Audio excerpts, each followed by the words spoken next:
This is Agriculture Today, and I'm Shelby Varner with the K-State Radio Network. To start today's show is Rodrigo Onofre, K-State row crop plant pathology specialist, with information about tar spot in Kansas. This disease is newer to Kansas, but is something producers should watch for. We are also joined by USDA's Rod Bain and Zach Ducheneaux as they discuss Farm Service Agency County Committee nominations. K-State Agriculture Economics Professor Dustin Pendell continues the show by explaining the World Organization for Animal Health that K-State has recently become a part of. Finishing this Thursday's show is K-State horticulturist Ward Upham as he discusses the multi-step procedure for controlling Bermudagrass in tall fescue lawns. That and more is coming up ahead on Agriculture Today.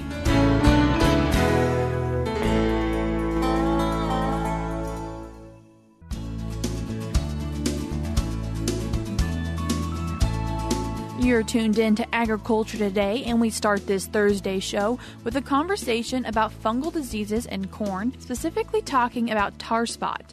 And then to join us for that conversation, we have row crop plant pathology specialist Rodrigo Onofre. Rodrigo, thanks for joining us today. Yes, well, thank you for the invitation. Always happy to be here. Our first fungal disease that you wanted to talk about, because you're seeing it in Kansas now, is tar spot. And so what is tar spot? What does it look like? Why is it here? Right, that's right. Tar spot was just reported this week, was out scouting Ducheneaux County, the northeast part of the state, right?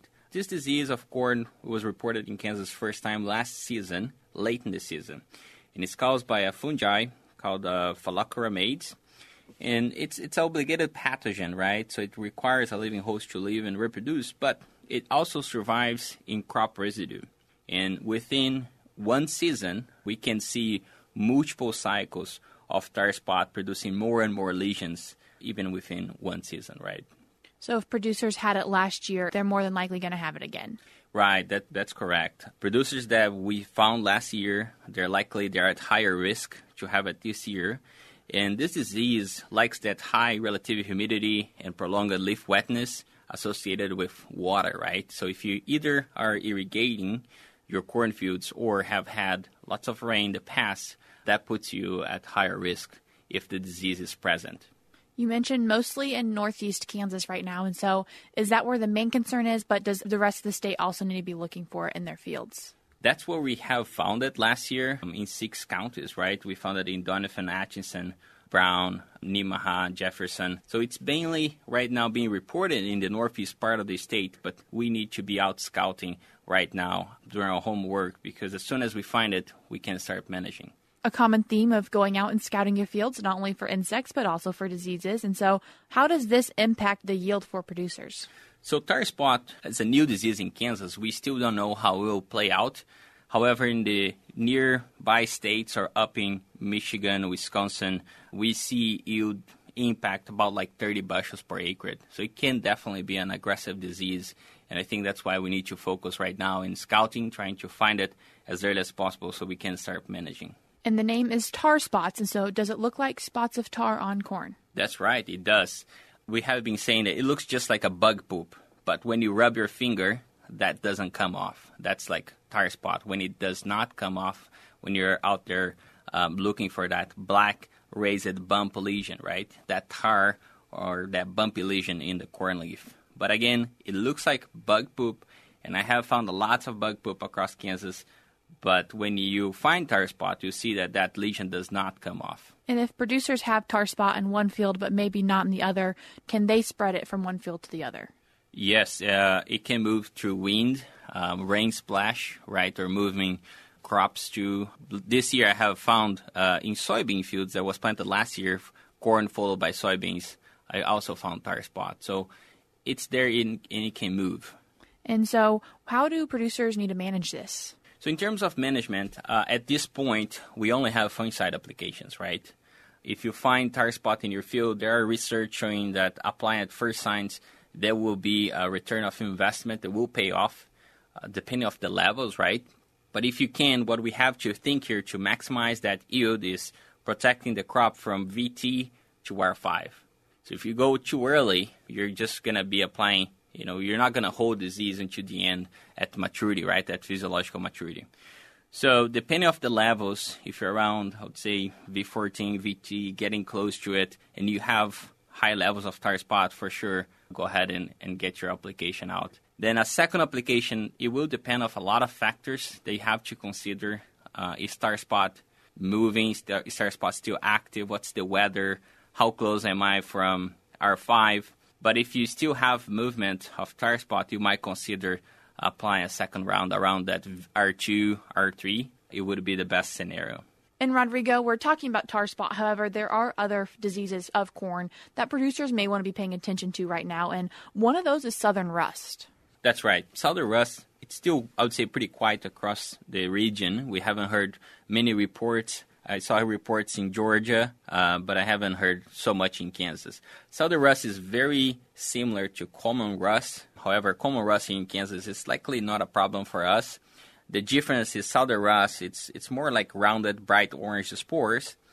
In common rust, we have it more that cinnamon reddish coloration, right, color on those spores. The lesions as well of southern rust are typically more on the surface, the top of the leaf. In common rust, we'll see it on both sides, right? And another disease that we always see here in Kansas, very typical, but we manage it very well with our hybrids or fungicides rotation as well. It's a gray leaf spot, right? As soon as it gets to 50% of the field on that ear leaf -3, it might be a time to pull a fungicide application if you're planting a susceptible hybrid. For resistant hybrids, there's typically no need of putting a fungicide application for it. And so for these different diseases here, if we find them in Kansas, is there a certain spot they're most likely to be seen? So right now, tar spot on that northeast part of the state. However, I think it's time to start scouting from north, south, east, west of Kansas because it's such an important disease and we want to detect as early as possible. And if you find tar spot, please do let me know. Reach out to me or to the plant diagnostic lab here at the K-State Plant Pathology Department, and we would like to talk with you and also help you to manage and perhaps even collect a sample so we can do further studies. Rodrigo, and one thing that you also have when talking about corn disease is a source that people can learn more about them and maybe get more up-to-date or more timely updates on it is you have a Twitter page. And so what can people find on there and where can they find it? Right, that's right. My Twitter page, I try to keep it updated with what we're seeing current, and tar spot is such a good example of, right? As soon as we found it, I posted out there. If you want to follow us out, it's the KSU Crop Disease Twitter. But there's also a great resource at the Crop Protection Network. There's always great information, great material. If you want to learn more about it, we have our fungicide tables out there too that you can find. And we'll probably have the link here for you.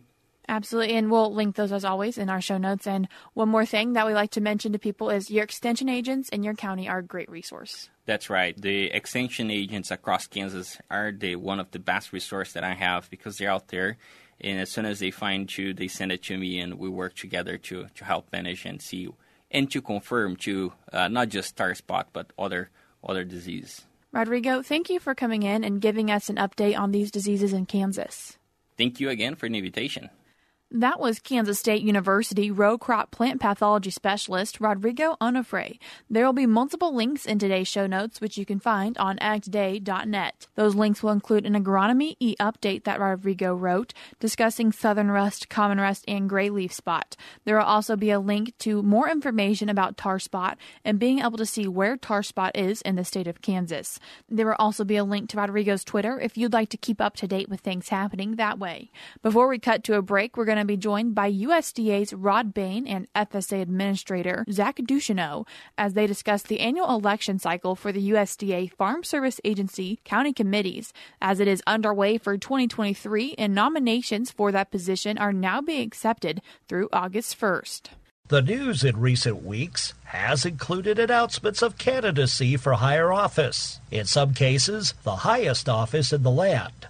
Now through August 1st, candidates can be nominated for openings on USDA Farm Service Agency county committees. The county committee is really unique in the federal system. It's a place where citizen stakeholders actually have a voice in the delivery and administration of policy and programs at the local level. Producers represent their local administrative area and offer their perspective with regard to eligibility for payments, production practices, really bringing that local input to program delivery for the Farm Service Agency. FSA Administrator Zach Ducheneaux says candidates can nominate themselves or be nominated by someone in their service area for a county committee seat. We'll take those nominations in person or via mail at your local office. You can find them on the website or request one at your local office. Elections for county committee seats take place this fall. Folks that are elected by their friends and neighbors to serve on the county committee will begin their service in January of the year following the election, and their term will be 3 years. County committee terms are staggered so that there is some continuity of service, and producers are eligible to serve 3 consecutive terms before they have to roll off. They are able to come back on again after taking some time off from serving. As for the meeting schedule for Farm Service Agency county committees, county committees meet typically monthly or quarterly, but can meet as needed in times of disaster or accelerated program delivery. So it's important to stay in touch with your local county committee member about your needs. The administrator adds for tribal members, every member of federally recognized tribes that have common land holdings qualify as farmers with respect to representation and serving on the county committee. More information about FSA county committee nominations and elections are available at local USDA service centers or online at www.fsa.usda.gov.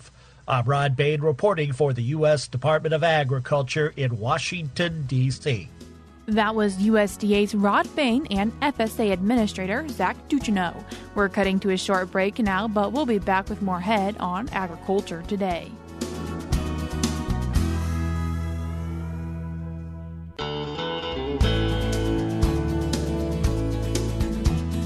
You're tuned in to Agriculture Today, and we continue our show with some information about K-State being chosen to lead a global animal health effort. And then to talk about that, we have Professor in the Department of Agricultural Economics here at K-State, Dustin Pendell. Dustin, thanks for joining us today. Thank you for having me today.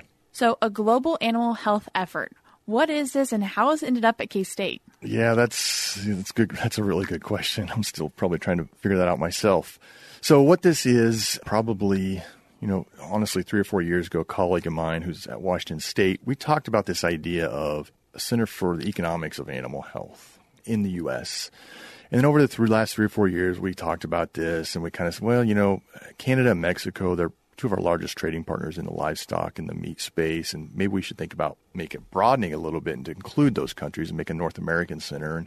And so then about a year, 15 months ago now, the World Organization, somebody from the World Organization for Animal Health, WOA, they reached out to me and said, hey, would you have an interest in starting a collaborative center for the economics of animal health? And I said, been thinking about this for 3 or 4 years. He's like, but it's not the U.S. only or North America, it's the Americas region. So, of course, I said, okay, well, what's the Americas region, right? And so I had to go look that up, and it consisted at the time of 32 countries. Now it's 33 countries in North, Central, South America, and the Caribbean islands. For a little perspective, the World Organization of Animal Health is similar to the human version of that, but just for animals. Yep, and so the way I've been told is, WHO, right, the human, it's kind of like that, but for animals, what they call WOA, or the World Organization for Animal Health.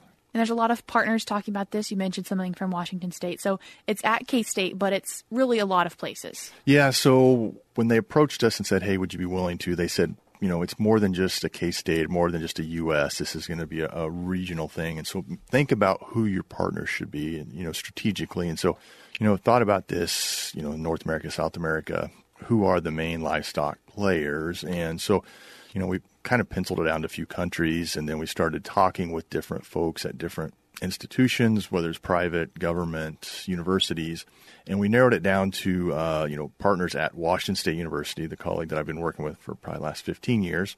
And then we found other individuals at University of Sao Paulo in Brazil, and then the University of Brasilia, which is also in Brazil, and then the National Autonomous University of Mexico, which is in Mexico City.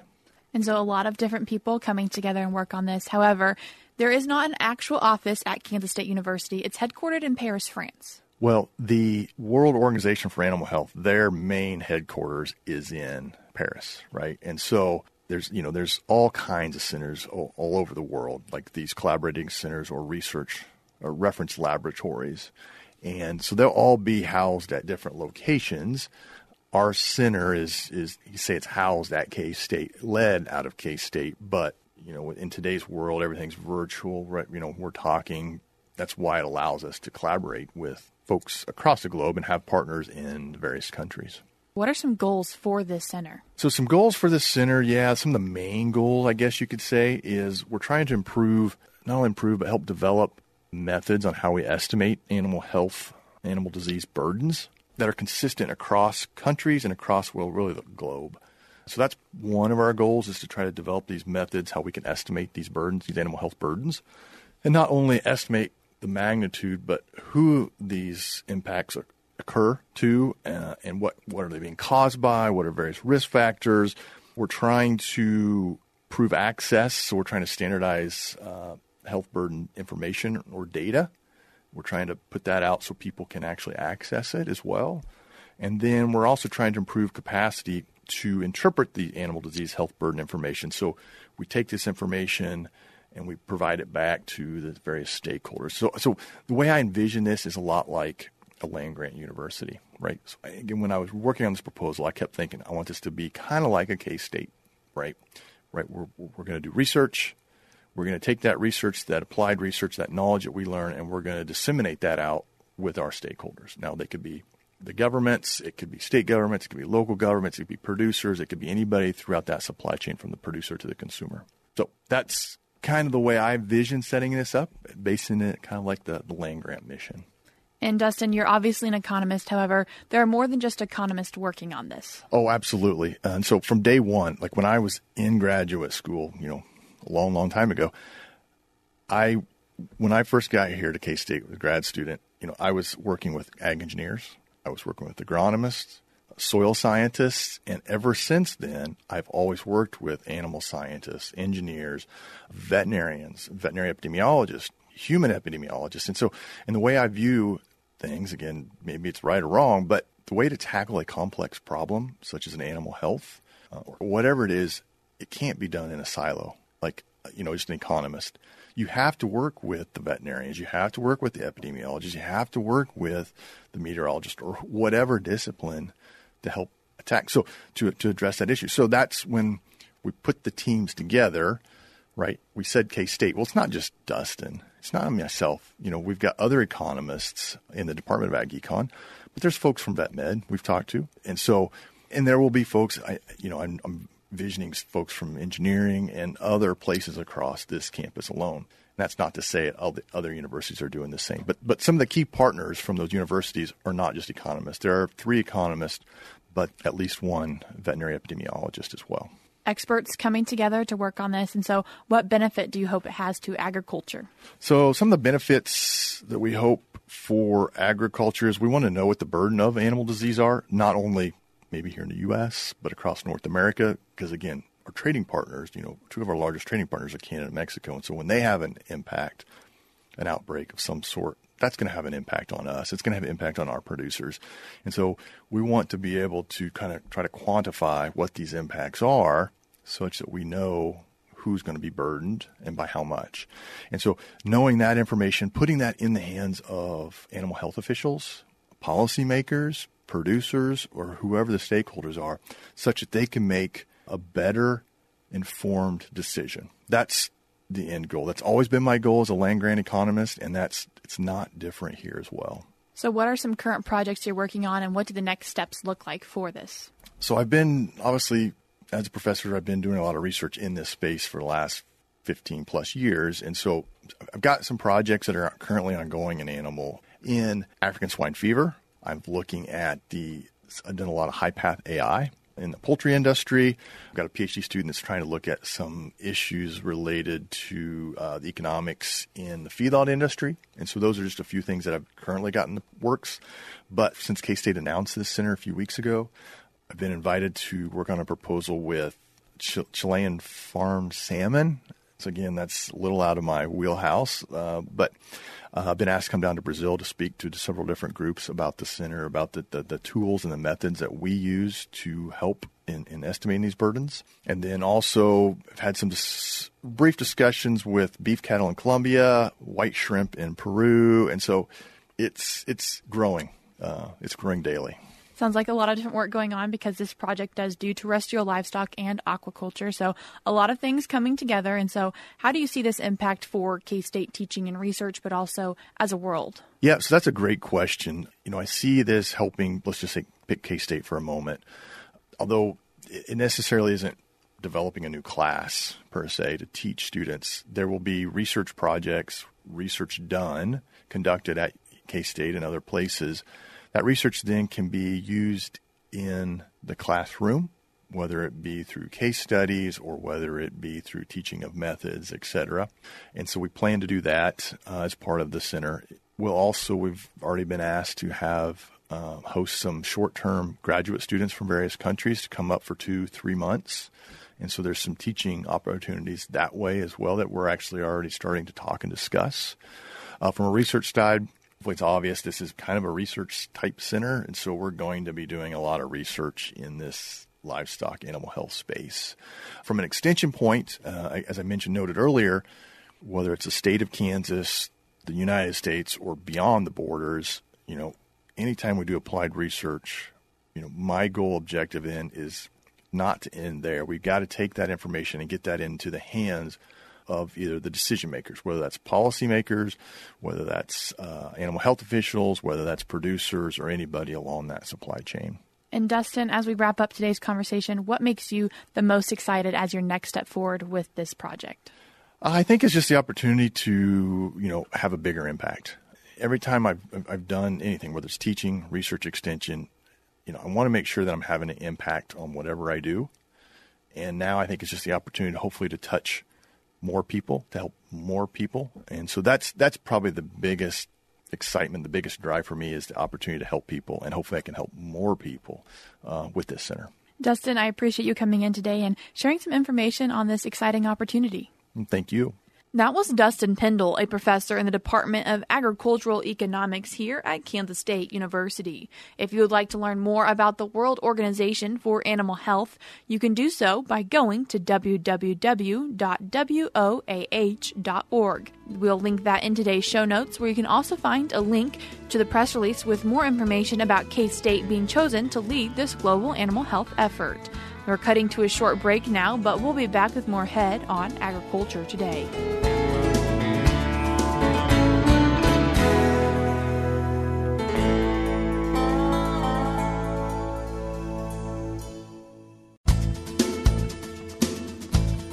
This is Agriculture Today. Along with Shelby Varner, I'm Jeff Wickman. Tall fescue lawns are common in Kansas because compared to other cool season grasses, it has better heat tolerance, requires less nitrogen and irrigation, and has fewer disease problems. And as long as there is adequate soil moisture to keep it actively growing, tall fescue is the only grass that will remain green all year round. However, in full sun, K-State horticulturist Ward Upham says that Bermudagrass can be a big problem for tall fescue lawns, and he says it must be addressed. Ward, I assume you're getting some questions about Bermudagrass and tall fescue because it's becoming more and more of an issue. It certainly is, especially this time of year when people know that they should be doing something about it, but they don't know exactly what to do. Bermudagrass is a real problem in certain situations. And the reason for that is it's a warm season grasses and tall fescue is cool season. And because of that, those cool season grasses green up much earlier in the spring, and also the cool season grasses stay green much later in the fall. So that warm season grass just sticks out like a sore thumb. And so people don't like that. And so they want to get rid of it in some way or other. Bermudagrass has other problems as well. It's really aggressive, has both rhizomes and stolons, and therefore it moves into places you don't want it, such as your vegetable garden or flower garden or just about anywhere where it can grow. Now, the only weakness it has is it has to have full sun. And so if you have shade, the tall fescue would predominate in the shade, but the Bermuda is going to take over the tall fescue in full sun. And so we really should be doing something about it if we want a nice lawn. So what are the options then? How can we control this, I guess, without harming the tall fescue? Yeah, really there's no way. Now, there is one product called turf lawn ester that will suppress the Bermudagrass. It doesn't kill it, but it'll suppress it. And therefore, you can keep that bad look at a minimum if you use it, but you have to use it once a month all through the summer. So usually about mid-May, mid-June, mid-July, mid-August, and that will keep it knocked back so the tall fescue predominates. But if you want to get rid of it, you only have one option. And that option is to use a product with glyphosate. Most people refer to that as Roundup, but there are other products that have glyphosate as well. So that's going to kill everything out then? Yes, it'll kill the tall fescue too. And so it's non-selective, kills everything that's there, and then you start over. But a single application isn't going to do it. And so what you want to do is do 2 applications, and we'll just go through the procedure on how to do that. So make sure the turf is growing well before that first application. The better it's growing, the better that herbicide's going to work. And so normally we want to start on July 15th with that first application of Roundup. Spray everything that has Bermuda in it and probably go outside that area maybe about 5 feet. Make sure you catch everything. Because it's growing and you may not realize it. That's right. So it can be growing under the tall fescue, you don't even see it. And so then about August 1st, you're going to scalp that lawn. Now it's going to be primarily dead. You want to get rid of all that dead tissue so that second application will hit the Bermuda. So you're actually removing the Bermuda? You're kind of chiseling it out, so to speak? Yeah, most of that is going to be dead Bermuda anyway. And so you're just getting rid of that dead tissue so that when that Bermuda comes back, you'll hit it with your spray. So July 15th spray, August 1st scalp, and then August 15th spray again. That gives that another 2 weeks to come back. And then after that, wait another 2 weeks and then you seed. The key here is the timing as we're trying to kill it out so that we can then plant in the fall. That's right. And so the best way to do that is figure out when you're going to seed and then back up. And you back up a month and a half and start that procedure. And if we catch it early, we don't have to do maybe quite as much work? That would really help. And so if you can start when that Bermuda is confined to a small area, then you only have a small dead spot. And publications available, or they can talk to their extension agent about They can this? talk to their extension agent. We cover this in our horticulture newsletter, so they have that information. That's K-State horticulturist Ward Upham with information on controlling Bermudagrass in tall fescue lawns. And that'll do it for this edition of Agriculture Today. For Shelby Varner, I'm Jeff Wickman. This is the K-State Radio Network.